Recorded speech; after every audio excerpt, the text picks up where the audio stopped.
السلام عليكم حبايبي، ازيكم؟ اخباركم ايه؟ يا رب تكونوا جميعا بخير. الصلاه والسلام على سيدنا محمد واله وصحبه اجمعين. انا بعمل معاكم النهارده صينيه سردين بلدي. صراحه نزلت اجيب سمك، لقيت الراجل عنده سردين بلدي. فبصراحه ما قدرتش اقف قدامه ما اجيبش يعني. فجبت جبت كميه، قلت هعمل صينيه. شايفين؟ بتنضفيه طبعا. انا بشيل الراس بتاعته، معلش هو على النار. بصوا انا بشيل الراس بتاعته بالسكينه، بيقوم القلب بتاعها او البطن بتاعتها بتطلع معاها. يعني هو بينظف نفسه بنفسه، يعني سهل تنظيفه يعني. تمام. وتروحي بقى بعد كده تغسليه بالدقيق كويس جدا، وبعدين نقعته في ميه وليمون وشطفته كويس قوي، وبعدين رحت عامله له الدقه بقى. انتوا عارفين طبعا، توم وملح وكمون وقرن فلفل حامي عشان يبقى سبايسي شويه كده. وملح طبعا. بس وليمونه طبعا قطعتها، غسلتها كده وقطعتها بقشرها، وضربت ده كله في الكبه الصغيره. تمام. وقلبت بيها بقى السمك كله. تمام. ورحت قطع عليها شرحات ليمون كده زي ما حضراتكم شايفين، وطماطم عشان تديها لون حلو كده ومنظر حلو. تمام. اخليها تغلي غلوتين كده بقى على النار، وحطيت لها زيت طبعا. حطيت لها بتاع ربع كوبايه زيت. تمام. اخليها تغلي كده غلوتين على النار فوق، وبعدين احطها في الفرن عشان تاخد انتوا عارفين هو بيستحملش، بيستوي بسرعه. بس هو عشان ياخد طعمه وريحه الفرن لازم احطه شويه في الفرن. خلاص. وبعمل رز، ونعمل سلطه تبقى جميله جدا. في بقى شويه سردين تانيين انا مخلياهم. هعملهم هملحهم. ده بقى بيبقى عسل. والله يا جماعه انا رحت السوبر ماركت جنبي هنا كبير، لقيته حاطط بقى فسيخ، وحاطط اللي هي الحاجات اللي هي بتبقى في اكياس مغلفه دي. تمام. مغلفه بالفاكيوم. فسيخ، وحاطط رنجه، وحاطط سردين. السردين نفس الحجم ده. انتوا عارفين الكيس؟ يعني انا شفت الوزن، ربع كيلو ب 31 جنيه ونص. ربع كيلو والله. فيعني انت ما تجيبي وتعمليه مش هيقعد معاكي 5 ايام وتاكليه، واقل من 5 ايام كمان، لانه ده ما بيستحملش. ما تملحيه بالملح والشطه زي ما انا بعمل. انتوا عارفين الطريقه بتاعتي، وانا منزلاها كذا مره على القناه بتاعتي، اللي هي تمليح الفسيخ وتمليح السردين وكله بالملح والشطه. وتعمليها انا هوريكم برضو دلوقتي. 5 ايام بس. تقلبيه على كل ناحيه شويه، تقلبيه على ناحيه كده شويه، ناحيه شويه، زي ما بوريكم، ولا زي كل فيديو بعمله. هي نفس الطريقه بتاعتي. احلى حاجه بصراحه. وبالملح العادي جدا جدا بتاع البيت، ولا بجيب بقى ملح خشن ولا اجيب ملح بتاعي. تمام. بيبقى حلو قوي وطعمه خطير جدا. ويا دوب هم يومين او 3 4 ايام بالظبط. 3 4 ايام وتاكلي منه، بيبقى تحفه. تمام. فخلينا في الصينيه بتاعتنا دي دلوقتي. احنا اهي الصينيه عملتها. انا دلوقتي هشغل الفرن واحطها فيه.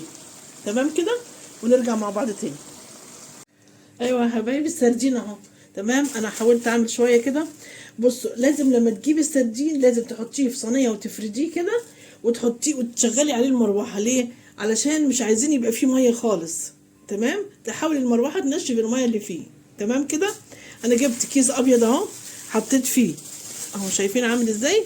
ورش فيه الملح والشطه. الشطه هي يا دوب كيس، قصدي معلقه كبيره. الشطه معلقه كبيره، والملح هو كيس ملح يا جماعه، كيس ملح. بصوا اهو ده، عشان ما تكتريش الملح قوي عشان ما يبقاش حادق عليكي. تمام. اهو كيس ملح فضيته هنا، وحطيت عليه معلقه كبيره شطه. تمام. وقلبتهم كويس قوي. هنا بحط اللي حاول احطه بطريقه مهندمه كده ومترصصه. وارش كل شويه، ارش رشه ملح وشطه. ماشي. اهو ده كده زي ده كده اهو، شايفين؟ اهو ده عبيت انا شويه اهو، اروح ماسكه شويه كده واروح رشاها. لانك مش هتقدري تفتحي زي ما بنعمل الفسيخ. مش هتقدري تفتحي الخياشيم، كل خيشوم وتحطي فيه، لان هيبقى صغير قوي، مش هينفع، هيتهري منك. فهي انت بترش عليه من بره بس كده. السردين الصغير ده بترش عليه من بره بس اهو. تمام كده اهو. وتحطيه في الاول حاجه، تحطيها في كيس بيضه، بعد كده تحطيه في اي كيس مش مشكله، لكن الحاجه الملامسه للاكل تبقى اكياس بيضه. تمام. تمام كده يا جماعه. ده بقى هو يعني 4 ايام بالكتير وتاكلي منه. ولو قلقانه يا ستي خليه 5 ايام، بس هما 3 ايام 4 ايام كتير قوي. بيتملح بسرعه، يمتص الملح بسرعه الفسيخ اللي هو السردين الصغير ده. نحط هنا شويه كمان. تمام. نحط بقى بقيه الملح ده كده.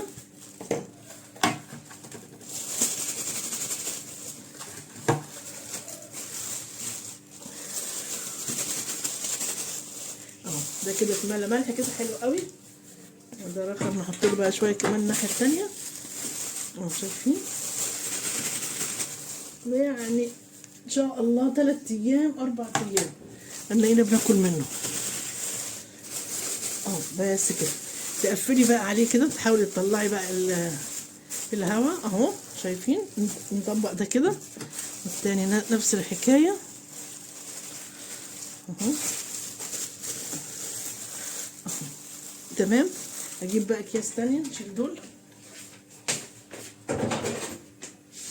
هاتي بقى عندك اي اكياس اهو، اي اكياس مش مشكله، المهم ان الكيس اللي هو ملامس للسردين اهو نحطهم، نحاول نحطهم جنب بعض بقى كده عشان ايه يبقى كيس واحد اهو. بس كده ونقفل عليه تاني. نجيب كيس تاني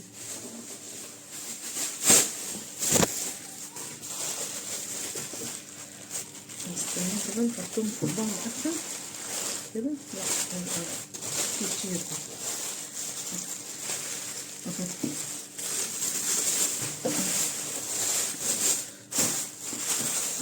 نحاول ايه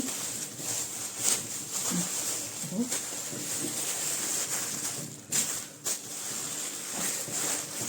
حاولي تقفلي عليه كده كويس بحيث ايه ما يخشلوش هوا اهو.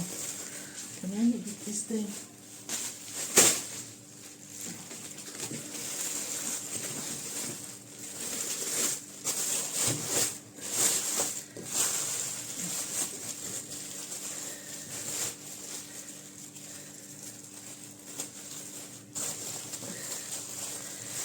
كيس كمان.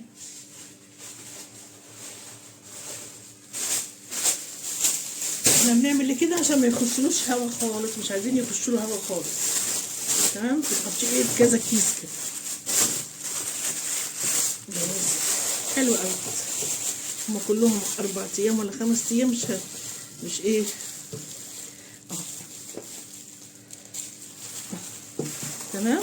هنعمل ايه بقى؟ ثواني كده. يعني مثلا عندي صينيه زي كده هحط فيها السردين كده.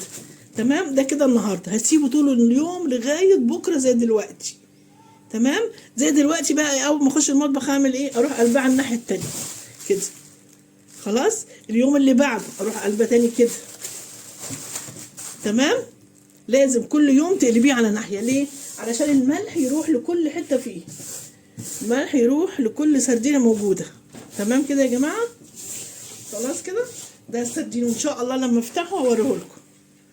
هو 5 ايام ان شاء الله بالكتير قوي، ونفتحه وناكله مع بعض. خلاص. ونحمر بطاطس كده ونعمل بصل وبتاع وناكله مع بعض. خلاص. اما صينيه السمك بقى تطلع من الفرن هوريها لكم. ايوه يا حبايبي، خلاص انا خلصت صينيه السمك دي طلعتها. شايفين عامله ازاي؟ مخليه ريحه البيت جميله والله، ريحه السمك خطيره. وسلطه، عملت سلطه خضراء وعملت ادي الرز. تمام. يلا تعالوا اتغدوا معانا بقى. يلا بالهنا والشفا اللي ياكل. متنسوش اللايك يا حبايبي. يلا سلام عليكم.